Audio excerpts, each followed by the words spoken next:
Ok, on attaque la partie C maintenant pour une matrice réelle inversible. On considère une matrice de Sn plus 2R. Donc ça, c'est les matrices symétriques positives. On nous donne une base diagonalisante orthonormée. Donc on applique en gros le théorème spectral pour nous, avec les VI des vecteurs propres associés aux valeurs propres lambda I, qui sont les valeurs propres rangées dans l'ordre de lambda 1 à lambda n. On nous demande de montrer que n de S, c'est le max des valeurs absolues de Sx scalaire x pour norme de x égale 1. On va partir d'un vecteur x de norme 1. On va le décomposer dans la base C. Et en fait, on va déjà voir ce que donne ce Sx scalaire x parce qu'on sait qu'il va se rapprocher des valeurs propres. Donc, on dit que x, c'est la somme des alpha IVI. Donc, les alpha I sont des réels. On compose par S, ça nous donne la somme des alpha I lambda IVI, puisque chaque VI est valeur propre, est vecteur propre pour la valeur propre lambda I. Et donc, quand on prend le produit scalaire par X, comme c'est une base orthonormée, c'est la somme des alpha I carré fois lambda I. Parce que VI scalaire VJ, c'est delta IJ. Ça vaut 1 si I égale J, et ça vaut 0 sinon. Donc, maintenant, on va utiliser la question 14 qui nous dit que n de S, comme S est dans Sn+, c'est exactement ρ de S. Et ρ de S, en fait, c'est lambda n. Pourquoi? Parce que S est dans Sn+, donc son spectre est dans R+, et ça veut dire que les lambda I sont tous des nombres réels, et donc le max de la valeur absolue, c'est juste le plus grand. Sont tous des nombres positifs, pardon, et donc le max de la valeur absolue, c'est juste la plus grande valeur propre, c'est-à-dire lambda n. Et donc on en déduit que Sx scalaire x en valeur absolue, ça c'est plus petit que lambda n, qu'on prend juste le plus grand, fois la somme des alpha i carré, et la somme des alpha i carré, c'est la norme de x au carré, et donc ça vaut 1, puisqu'on avait choisi ça comme ça. Euh, et donc, voilà, on précise que les alpha i carré sont positifs, c'est pour ça qu'on peut faire cette majoration euh, pour chaque lambda i. On peut utiliser lambda i plus grand que lambda n, on multiplie par alpha i carré, et c'est ça qui permet d'avoir et en somme, c'est ça qui permet d'avoir la majoration. Ce max des Sx scalaire x est plus petit que lambda n, d'accord? Et de plus, en fait, il est atteint, puisqu'on a le vecteur Vn, c'est lui pour lequel SVn scalaire Vn, ça c'est lambda n euh, en valeur absolue, et c'est même égal à lambda n tout court, puisque lambda n est un nombre positif.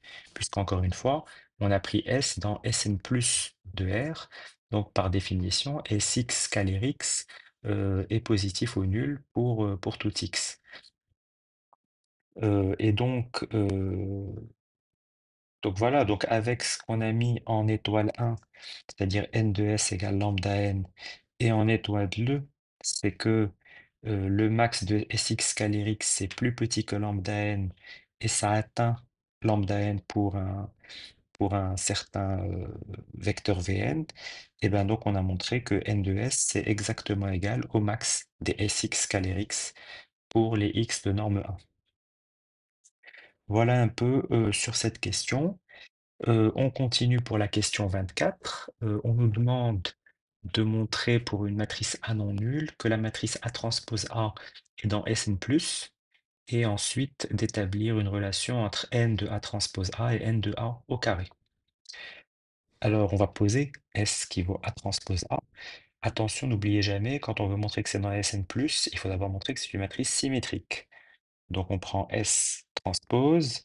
On transpose le produit, c'est le produit des transposés, mais dans l'ordre inverse. Donc c'est A transpose et A transpose transpose. Et donc ça donne bien S. Donc S est une matrice symétrique. On va montrer qu'elle est positive en prenant un vecteur x quelconque de Rn. On va calculer Sx scalaire x. En produit, c'est Sx transpose fois x.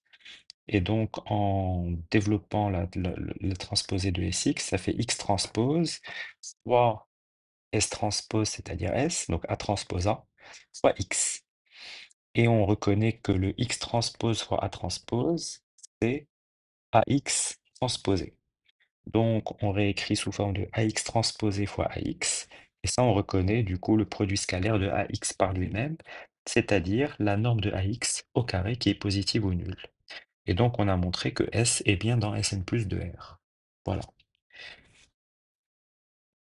Ensuite, ben, on va pouvoir utiliser le résultat de la question 23 en disant que n de A transpose A, c'est le max pour norme de x égale 1 B A transpose AX scalaire x.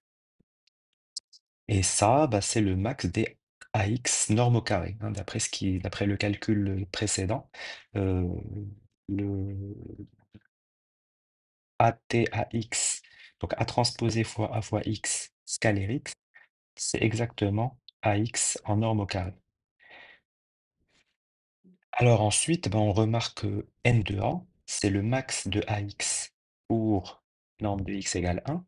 Et donc on peut trouver un vecteur x0 de norme 1 tel que N de A soit égal à AX0. Ça, c'est la question, euh, c'est d'après la question 6.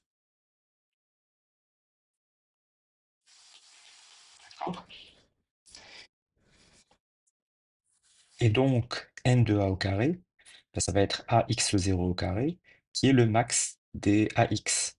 Pourquoi? Parce que la fonction qui a x associe x au carré, elle est strictement croissante et continue sur R+, et donc le max de la fonction ax, ça va être atteint au même endroit, au même point que pour ax au carré. Et donc, on a bien n de a au carré qui vaut n de a transpose a. Voilà, on continue avec la question 25, où on nous demandait, pour A non nul, de montrer que n de A, c'est la racine du rayon spectral ρ de A transpose A. Donc, ben voilà, A transpose A, on réutilise la question 24. On a n de A au carré qui vaut n de A transpose A.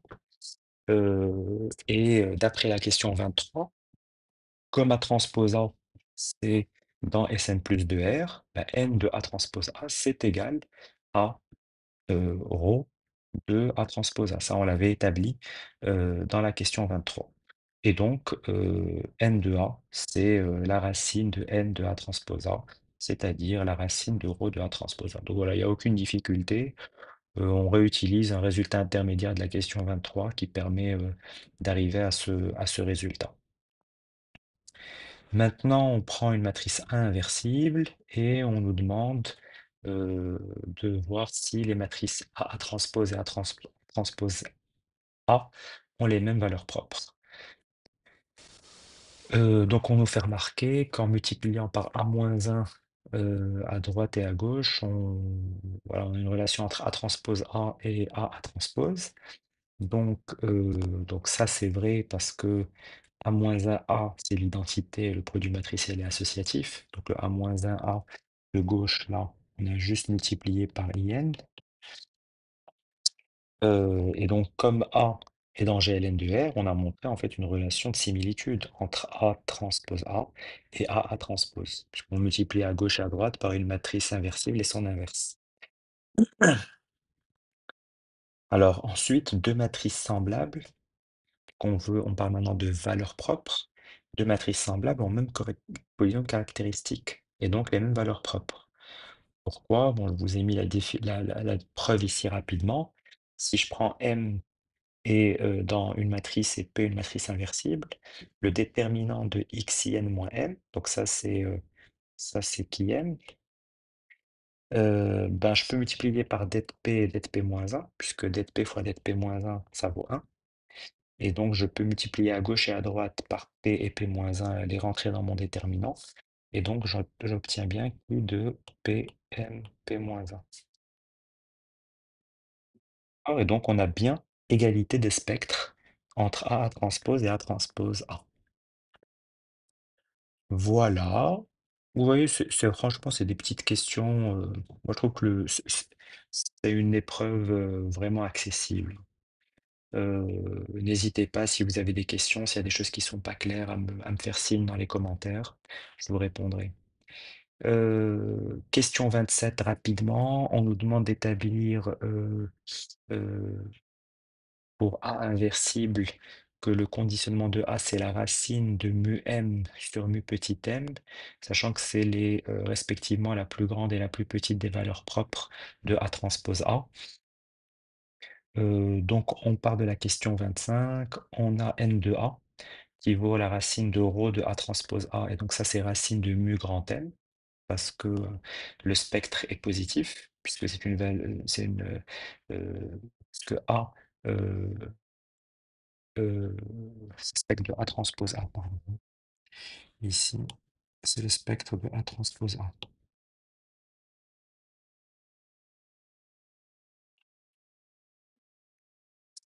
Voilà. Et ensuite, pour n de A-1, donc il y a un certain nombre de calculs. En gros, on montre que, là je l'ai fait vraiment dans le détail, que A-1, A-1 transpose, ça a pour inverse transpose A. Et donc, n de A-1, c'est la racine de rho de A-1, A-1 transpose. Donc, c'est la racine de rho de A transpose A. Et le spectre de A-1, A-1 transpose, là, c'est les inverses des éléments du spectre de A transpose A. Euh,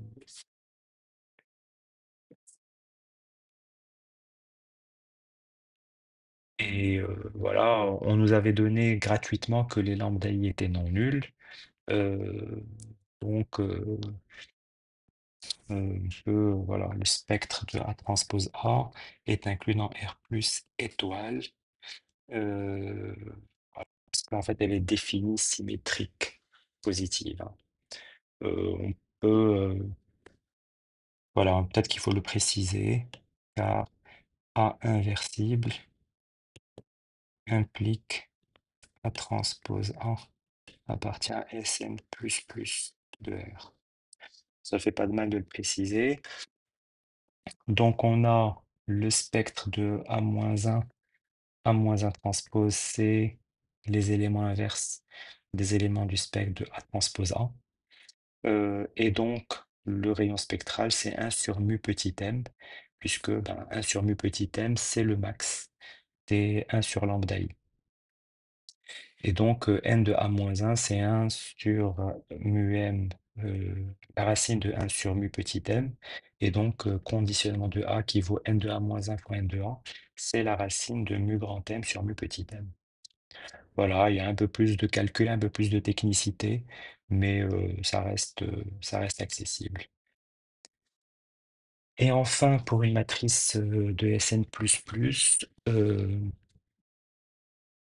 donc elle est dans Sn++, donc elle est dans GLN de R, hein. Ça, parce que si Sx égale 0, alors Sx scalar x égale 0, et donc x égale 0. On utilise la question 27 pour nous donner une formule du conditionnement de A. A est symétrique, donc A transpose fois A, c'est A carré, parce que A transpose, c'est égal à A. Et le spectre de A carré, c'est les lambda I carré pour les lambda I dans le spectre de A. Pourquoi? Parce que si A vaut P d P transpose, ben A carré va valoir P d carré P transpose. Et donc, le conditionnement de A, c'est le max du spectre de A sur le min du spectre de A. Euh, et donc, ça nous donne bien le résultat escompté, puisqu'on va avoir des racines de carré, et racine de x carré, c'est la valeur absolue de x, et c'est égal à x quand x est strictement positif, ce qui est le cas pour les valeurs propres d'une matrice symétrique définie positive. Voilà pour cette question 28 qui nous permet d'arriver à la fin de la partie C.